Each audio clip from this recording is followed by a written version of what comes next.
Kita temui makam sahabat dekat Guangzhou, Abi Waqqas, Abdullah bin Abi Waqqas, adiknya Sa'ad bin Abi Waqqas. Sana bukan Sa'ad bin Abi Waqqas. Kalau ikut kitab Muwatta Imam Malik, Sa'ad bin Abi Waqqas meninggal ataupun meninggalnya di Madinah. Jadi itu Abdullah bin Abi Waqqas. Di depan makamnya tertulis kata-katanya, kami datang ke negeri Cina untuk mengislamkan Cina, dan kami tidak akan pulang lagi ke negara Arab. Satu antara dua pasti akan berlaku, sama ada kami syahid di bumi Cina atau Islam tersebar di bumi Cina. Terbukti tuan-tuan, Islam tersebar di bumi Cina sama sahabat lagi. Bayangkan, dia naik kapal, parking kapal tu mana nak pergi? Dulu bukan ada sistem hotel, bukan ada booking.com. Mana nak pergi tuan-tuan sekalian? Parking kapal, mana nak pergi? Cuba bayang, boleh bayang, boleh tak? Boleh kita imagine, kalau kita macam mana pergi, maknanya tempat yang memang tak tahu pun tau. Mana nak pergi? Turun-turun ni nak kembangkan Islam ni, mana nak mula? Nak mula kat mana tuan-tuan sekalian? Nak mula kat mana? Kan? Tapi Islam tersebar di bumi Cina. Sebab apa mereka boleh berani? Sebab hati ada kasih sayang. Kasih sayang Allah Subhanahu wa ta'ala. Akhirnya menyayangi sama manusia. Lama dekat Guangzhou, rasa rindu dekat Madinah. Rindu dekat Madinah. Manusia kan ada rasa rindu kan? Tapi dia berjanji tak nak balik. Berjanji bersumpah tak nak balik dah, memang nak kembang ke Islam.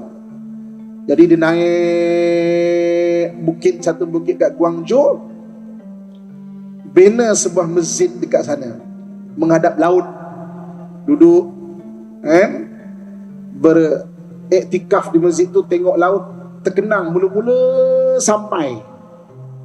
Dinamakan masjid itu sebagai Masjid Huaxing, iaitu masjid kerinduan. Besok kalau kita dah boleh berjalan ke Guangzhou, pergi, janganlah pergi bershopping je, pergi makam sahabatnya kan? Dan ada Masjid Huaxing, masjid kerinduan. Rasa rindu sangat Madinah, rindu dengan Nabi kan? Tapi tak berjanji tak nak balik, jadi buat masjid, dipanggil masjid tu masjid kerinduan. Jadi hati kena penuhkan dengan kasih sayang. Kalau kita ada kasih sayang Allah Subhanahu wa ta'ala, kita akan kuat hidup kita ni kan? Kalau kita tengok kalimah thayyibah, kalimah thayyibah tu kalimah la ilaha illallah, diajarkan kepada kita, itu adalah satu kalimah untuk membentuk kekuatan dalaman, untuk membentuk kasih sayang.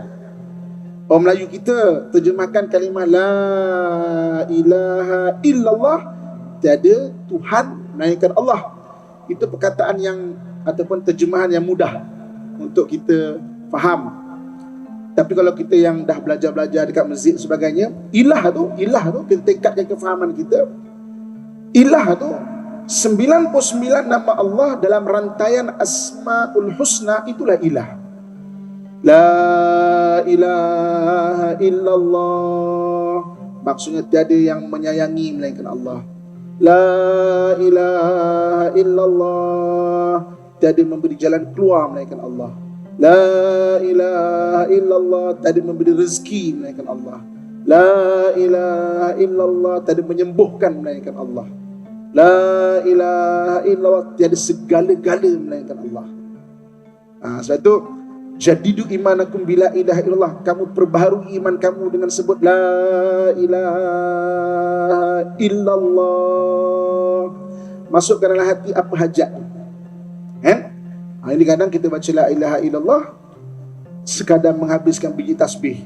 La illallah, la illallah, la illallah, la illallah. Cuba baca pelan-pelan, tapi masukkan betul. Tuan-tuan yang pernah pergi ke Andalusia, Andalusia ni negeri paling selatan dekat Eropah kan? Dekat Eropah tu, negeri paling selatan Spain. Bahagian selatan Spain ada 8 negeri, dipanggil Andalusia. Pernah menjadi satu kerajaan hebat Islam kat sana. Dia 8 negeri Dia ada Sevilla, Granada, dia ada Malaga kan? Apa lagi? Dia ada Cordoba kan? 8 negeri. Kalau kita tengok, kalau siapa pernah pergi, dekat istana dan masjid-masjid masjid-masjid di istana-istana diterjemahkan la ilaha illallah tu dengan la ghalib illallah, tidak dapat yang mengalahkan melainkan Allah. Sebab dia negara terpisah dengan negara Islam yang besar. Paling dekat adalah Maghribi ataupun Maroko. Dulu sebelum ada teknologi kapal ni, nak melintas beberapa hari ya. Jadi kalau Andalusia kena serang, tak ada siapa boleh tolong. Sebab keliling tu negeri Kristian, kena serang tak siapa boleh tolong. Jadi apa kekuatan dia?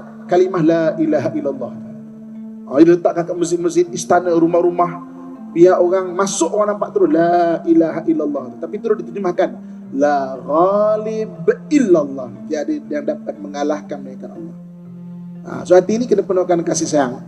Ubat selalu hati dengan la ilaha illallah, kan?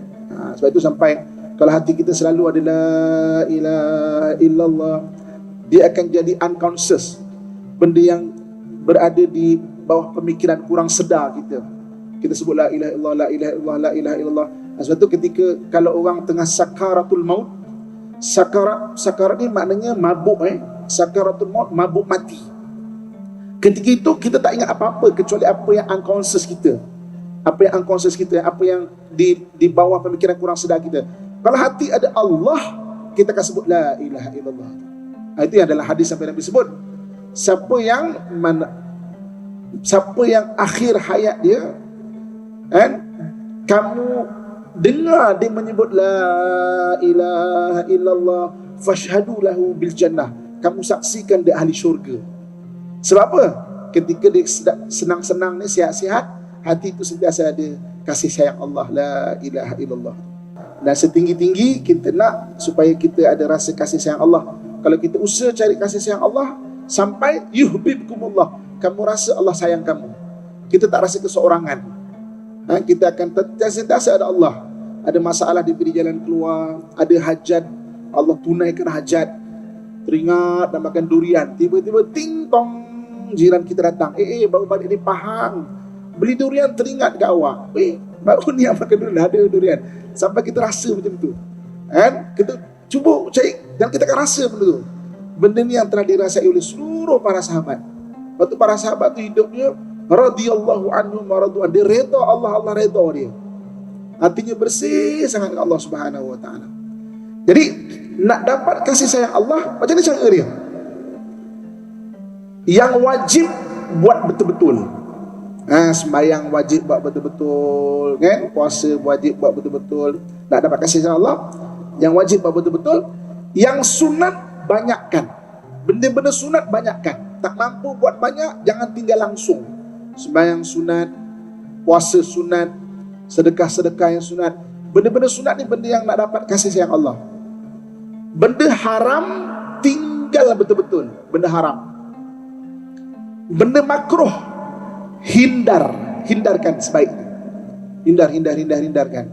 Kadang benda makruh tu kebiasaan kita, kan, cuba hindarkan. So yang wajib buat betul-betul, yang sunat banyakkan, yang haram tinggal betul-betul, yang makruh hindarkan. Kan? Ini cara nak dapat kasih sayang Allah Subhanahu wa taala. So usahalah, kan, hati kena penuhkan dengan dua, iman dan kasih sayang. Kan, orang yang tak ada iman mudah rungsing atau kurang iman. Orang yang kurang kasih sayang akan tumbuh kebencian. Orang yang hati di kebencian, dia akan mudah membenci orang lain. Hati jangan ada kebencian, masukkan dengan kasih sayang. Okey. Apa pula berkat? Kita biasa dengar perkataan berkat. Kalau sebahagian orang digunakan perkataan berkat untuk bungkusan kenduri kahwin. Ambil berkat ni, berkat. Kalau kenduri kahwin kan setengah kan, Johor ke Selangor ke dah ada berkat. Maksudnya bawa balik hidangan kalau kenduri kahwin. Okey. Berkat ni maksud dia adalah ziyadatul khair, percambahan kebaikan. So maknanya benda-benda berkat ni maksudnya percambahan kebaikan, ziyadatul khair, percambahan kebaikan. Okey. Orang yang ada berkat dalam hidup dia akan banyak percambahan kebaikan dalam hidup dia. Contoh, umur kita ni, semua kita ada umur. Okey. Dan semakin orang berumur, kalau ada berkat pada umur dia, makin banyak kebaikan tercetus di tangan dia. Betul. Kalau makin tua, makin berumur, makin bagus, makin menasihati orang, makin sabar, makin tenang, maknanya ada berkat pada umur tu. Sebab berkat ni maknanya percambahan kebaikan. Tapi pernah jumpa tak? Makin berumur, makin berminyak, makin teruk kadang-kadang, makin buruk, makin macam-macam perangai keluar, benda-benda perangai macam-macam, makin pening, kan? Makin berumur makin hara, kan? Makin berumur makin karat, rambutnya karat rambutnya warna karat, rambutnya warna perang lah, apa dikala kan. Makin berumur makin marah-marah, makin berumur makin tak sabar. Kalau itu berlaku, kena cek balik.